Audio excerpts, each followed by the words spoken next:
बेचारे को एक दफ़ा फिर वज़ीर-ए-आज़म बनने से रोक दिया गया। करतूत चंगे हों तो कोई वज़ीर-ए-आज़म बनने का इनको मौका दे ना।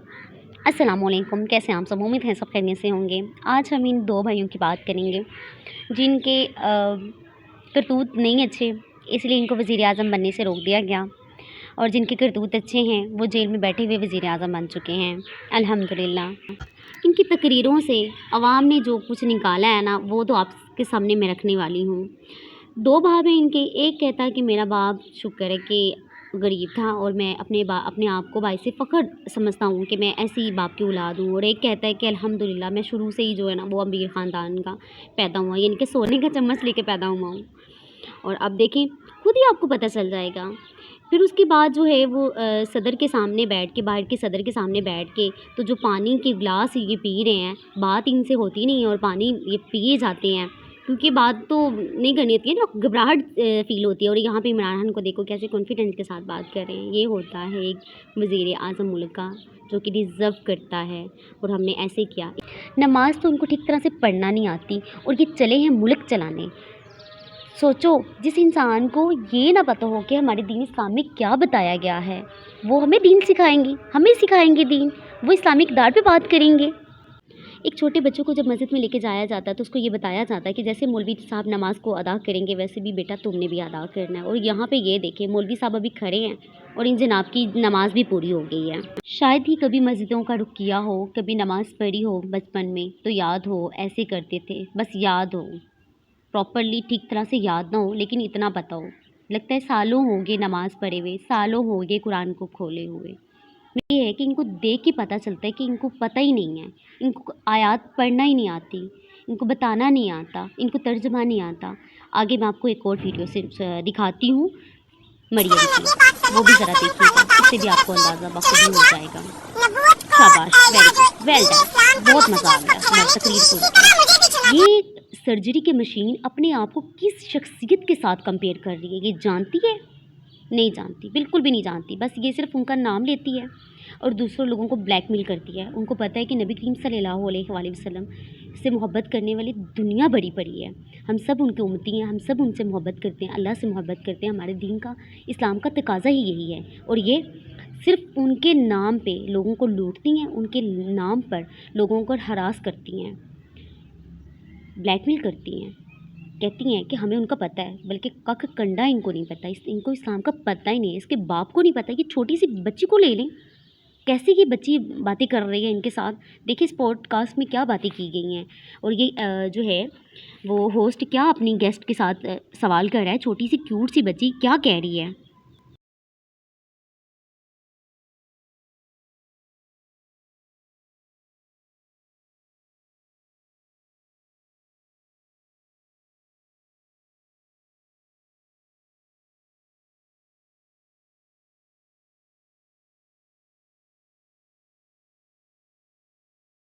देखो क्यूट सी बच्ची ने इनकी औकात बता दी। वो बच्ची से पूछता है कि बड़े होके आप क्या बनेंगे? वो कह रही है मरीम नवाज़ बनूंगी। वो कहती है मरीम नवाज़ बनने के लिए आपको मेडिकल की डिग्री लेनी पड़ेगी।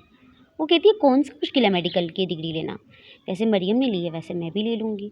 तो वो आगे से हंसता है और कहता है कि आप करोगे क्या? कहती पॉलिटिक्स बनूंगी। कहती पॉलिटिक्स बनने के लिए मरियम की जैसा बनना पड़ता है। वो कहती कोई बात नहीं, बन जाऊँगी, लोगों को बेवकूफ़ी तो बनाना है, वो बना दूँगी मैं। यानी कि बच्ची को भी पता है कि मरियम नवाज़ कैसे लोगों को बेवकूफ़ बनाती है। Shem for you Maryam Nawaz Sharif. अगर अभी तक आप ये वीडियो देख रहे हैं ना, तो चैनल को मेरे सब्सक्राइब कर दीजिए और लाइक भी कर दीजिए इस वीडियो को, और प्यारा से नीचे कमेंट्स भी दे दीजिएगा। अपनी राय का इज़हार ज़रूर कीजिएगा। अगर आप पीटीआई की तरफ हैं या नून लीग की तरफ हैं, अपना ज़रा राय मुझे ज़रूर दीजिएगा, मुझे पता चल जाएगा। अच्छा, मैं आपको एक और वीडियो दिखाती हूँ, बहुत मज़े की है। वो भी मुझे किसी ने भेजी थी, तो मैंने सोचा कि मैं आपके साथ वो भी शेयर करूँ, आपको खुद ही अंदाज़ा होगा। ये शख्स को तो आवाम ने तंग किया हुआ है, ये बाहर मुँह दिखाने के काबिल नहीं रहे। अब ये बाहर जब निकले हैं तो इनको मक्खियों ने तंग कर दिया है। कहते हैं आवाम तो तंग करती है, ऊपर से मक्खियों ने भी तंग कर दिया। क्या मुसीबत है! लगता है लंदन वापस जाना पड़ेगा। तैयारी तो खैर इन्होंने पहले ही अपना बोरिया बिस्तर जो है ना वो बांध के रखा हुआ है, बस निकलने की करनी है। शायद ही कोई सुराख लग जाए वज़ीर आज़म बनने का, लेकिन इनकी दाल यहाँ पे अब गलने वाली नहीं है। काफ़ी कुछ सामान जो है ना उन्होंने लंदन में इकट्ठा कर लिया है, खाने के लिए काफ़ी ज़्यादा है इनके पास। काफ़ी ज़्यादा इनकी नस्लें जो है ना वो उस हमारे पाकिस्तानों के पैसों से ना जो इनके कारोबार, इनके बिज़नेस, इनकी नस्लें चल सकती हैं, हरामखोर ना हो तो। हमारी पाकिस्तानी एक्ट्रेस जिन्होंने भरपूर पीटीआई का साथ दिया और एक मैसेज कन्वे किया कि हक़ के साथ दें, हक़ का साथ दें। बहुत अच्छा मैसेज ये इन्होंने डिलीवर किया। जितने भी अपने सोशल अकाउंट्स थे सबको इन्होंने इस्तेमाल किया और ये गंजे सिर्फ इतना कहते थे कि नहीं, इस पे सोशल मीडिया का ही कमाल है, सोशल मीडिया ज़्यादा इसको बढ़ा चढ़ा के पीटीआई को दिखा रहा है, इमरान खान को दिखा रहा है। अब लगा पता आपको, जब ठीक तरह से आवाम बाहर निकली और इस दफ़ा उन लोगों ने भी वोट डाले जो कभी घर से निकलते ही नहीं थे, अपना वोट ऐसे ही ज़ाया कर देते थे। उन्होंने भी बाहर निकल के अपना हक़ अदा किया और इमरान खान को वोट दिए और उसको जिताया। अब लगा पता तुम्हें गंजे।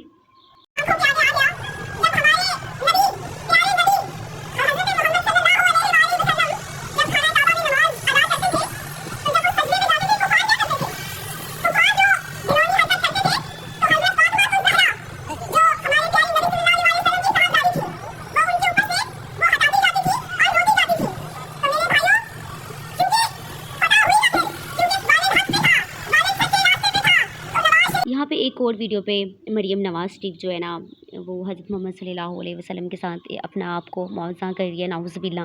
यहाँ पे कह रही है कि हज़रत बीबी फ़ातिमा जब हक़ के रास्ते पे थी तो अपने बाबा को उन्होंने कैसा साथ दिया। ये अपने आप को नाउज़ुबिल्लाह कह रही हैं कि मैं बीबी फ़ातिमा हूँ और उनका वो रोल मैं अदा कर रही हूँ, हक़ के रास्ते पे मैं भी हूँ। तुम बीबी उनके साथ बिल्कुल भी नहीं लग सकती, तुम तो उनकी पाँव की हाँक के बराबर नहीं हो। और एक इस नंबर से नवाज़ शरीफ ने जो जीना हराम किया हुआ था, बार-बार फ़ोन करी जा रहा था, मुझे वोट दो, मुझे वोट दो।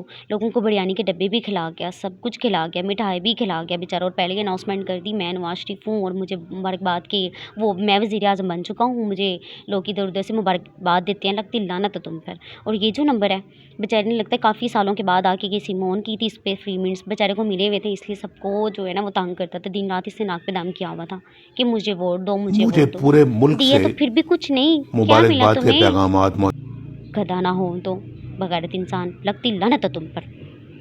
अब इस नवाबजादी के भी काम हम ज़रा देख लेते हैं। मेरे बाबा मेरी माँ के जनाजे पढ़ते और रोते रहे सजदे में। वो कौन सा नमाज़े जनाजा होता है जिसमें सजदा भी अदा किया जाता है? अब लोगों के ज़रा हम कमेंट्स भी ज़रा देख लेते हैं, आपको चेक करवाती हूँ मैं।